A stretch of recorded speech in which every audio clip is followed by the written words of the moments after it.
The fog hangs low over the Atlantic, muffling the sound of iron against wood. Lanterns sway on the deck of a British mail steamer as sailors freeze, eyes fixed on the dark silhouette racing toward them. A Union warship, guns loaded, signals raised. One wrong move, and the American Civil War explodes into a global conflict. In London and Paris, diplomats whisper that the North is bluffing, that President Lincoln wouldn't dare provoke Europe. But on this cold November night in 1861, that assumption is about to be shattered.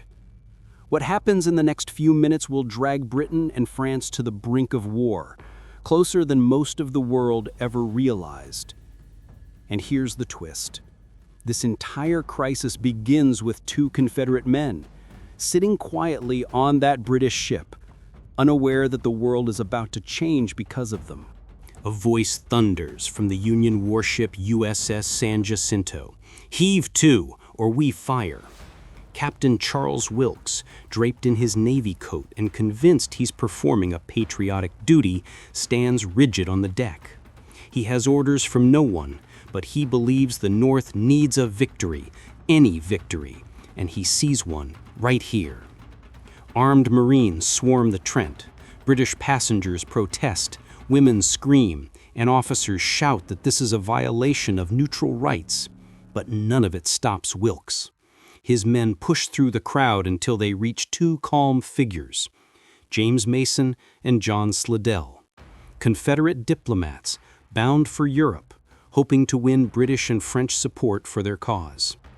The Marines seize them. A British officer spits the words, "You've just started a war you cannot win." And the terrifying thing is, he might be right. In London, newspapers explode with outrage. Headlines scream, "An affront to British honor." Crowds gather outside government buildings demanding action. Cabinet ministers pound their desks. Even Prime Minister Lord Palmerston, normally cool and calculating, stares at the dispatch in disbelief.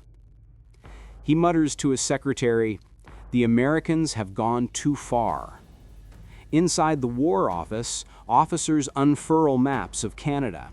Nearly 11,000 British troops begin mobilizing for winter deployment.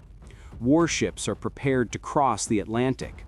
The Royal Navy, the most powerful on Earth, quietly drafts orders to break the Union blockade by force. Foreign Secretary Lord John Russell drafts an ultimatum. Free the Confederate envoys, issue a formal apology, or face war. Meanwhile, in Paris, Emperor Napoleon III watches closely. If Britain fights the Union, France might join, and the Confederacy's dream of European recognition suddenly looks frighteningly possible. The fuse is lit. But in Washington, Lincoln hasn't even reacted yet. When the message finally reaches the White House, Lincoln reads it slowly, his fingers tightening around the paper. Around him, the cabinet erupts in pride. "Wilkes is a hero," some shout. "We've captured their diplomats without firing a shot." But Lincoln doesn't smile. He looks up and says quietly, "We must consider, have we done to England what we protested when done to us?" The room falls silent. Secretary of State William H. Seward, usually a hawk, begins pacing. He knows Britain's diplomatic language well, and the tone of their ultimatum is unmistakable. If they side with the Confederacy, the Union will face a two-front war it cannot possibly win. The blockade would collapse. Southern cotton would flow to Europe. Recognition, arms, maybe even troops could follow. Lincoln finally speaks. One war at a time. But even if he's right, releasing the Confederate envoys will look like weakness, and politically, it could destroy him. The clock is ticking. Britain is waiting, and the next decision could rewrite the entire course of the Civil War. By the time it reaches Washington, the halls of power feel colder, thick with dread. Seward breaks the seal, reads the terms, and the color drains from his face.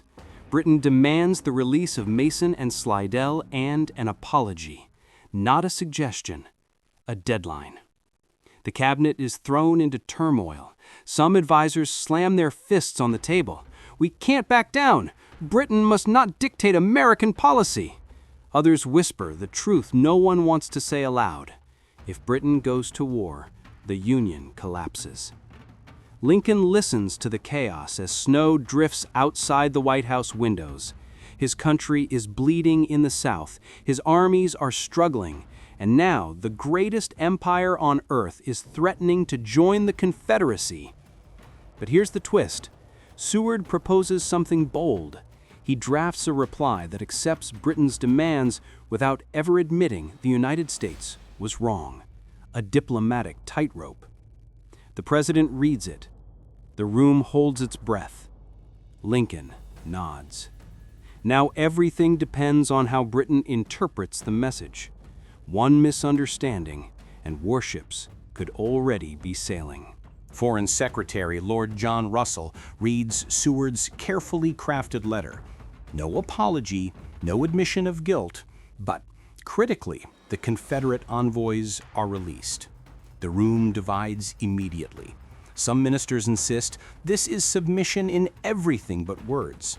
Others argue honor demands more. America must be punished.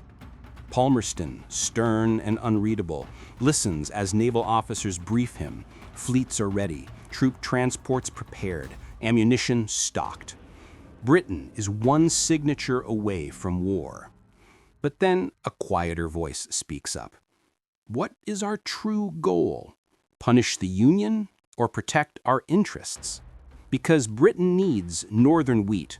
France is hesitant to burn its relationship with Washington. And a full-scale war across oceans in Canadian snow against a nation fighting for survival suddenly looks less like a swift victory and more like a spiraling gamble. Palmerston leans back, folds the letter, and delivers the judgment that will keep Europe out of the American Civil War. The envoys are freed, the matter is settled, Britain accepts. The fuse that nearly ignited a world war goes dark. But the consequences are far from over. For months, Confederate leaders had whispered confidently that Britain and France would intervene. Cotton was their weapon, diplomacy their battlefield. King Cotton will bring Europe to our side, they declared. But now Mason and Slidell walk free only because the Union released them, not because Europe demanded their freedom through force. The Confederacy reads the message for what it truly is. Britain blinked, and they will not risk a global war for Southern independence. In the Confederate State Department, papers rustle as officials quietly adjust their expectations. The dream of British warships smashing the Union blockade? Gone. French recognition? Unlikely. The South now faces the horrifying reality that it must win the war alone, against a larger population, larger industry, and a North newly unified by the crisis. And in Washington, Lincoln realizes something just as powerful. Europe may sympathize with the South, but they fear Northern anger, Northern wheat shortages, and the cost of intervention even more. But the story doesn't end with diplomacy. The Trent Affair leaves a shadow that will shape every decision Britain and France make for the rest of the war.